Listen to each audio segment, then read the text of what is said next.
Did King Arthur really pull a sword from a stone? Was Robin Hood a real hero of the people? And did Dracula actually have a taste for blood? We all love these incredible stories, but what if I told you the truth behind them is even more fascinating? Today, we're peeling back the layers of legend to uncover the real history hiding in plain sight. Let's start with the one and only King Arthur. For centuries, we've imagined him, his round table, and the magical sword Excalibur. But was he a real king?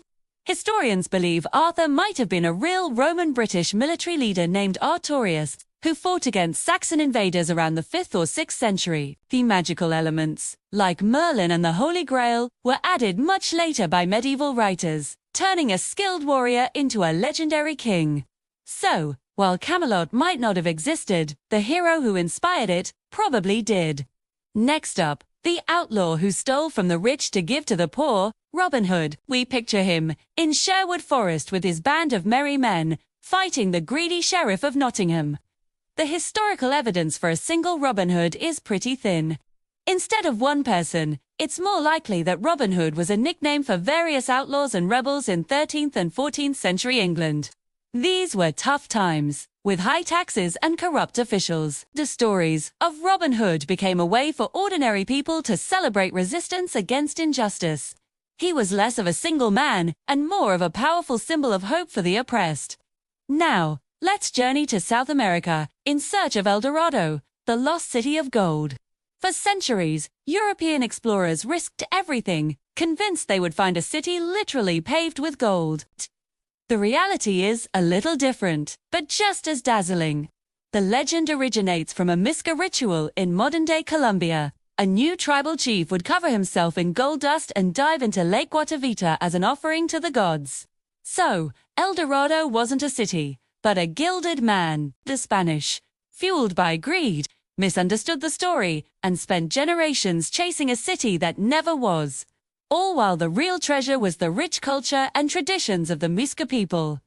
Let's talk about the fearsome Amazon warriors. The ancient Greeks told tales of a nation of all-female fighters who were the equals of any man in battle. For a long time, historians thought they were just a myth, a way for Greek men to explore ideas about gender roles. But then, archaeology stepped in. In the Eurasian steppes, archaeologists have uncovered ancient graves of Scythian women buried with weapons like bows, arrows, and spears. Many had battle injuries, proving they were active fighters. These real-life warrior women from nomadic tribes likely inspired the Greek legends of the Amazons. They weren't a separate nation, but they were definitely fierce and independent women who fought alongside their men. Finally, we come to the most famous vampire of all, Dracula. Bram Stoker's 1897 novel gave us the iconic cape-wearing, blood-sucking Count. 2. The historical inspiration for this character was Vlad III, also known as Vlad the Impaler, a 15th century ruler of Wallachia, a region in modern-day Romania. Vlad was a real prince, and he was known for being incredibly brutal towards his enemies, famously impaling them on stakes.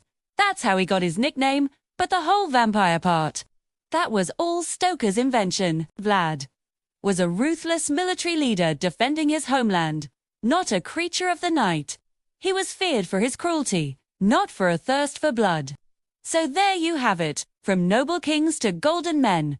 The truth behind our favorite legends is often stranger and more compelling than fiction. What other myths should we investigate next? Let me know in the comments below. Thanks for watching. And don't forget to like and subscribe for more deep dives into history.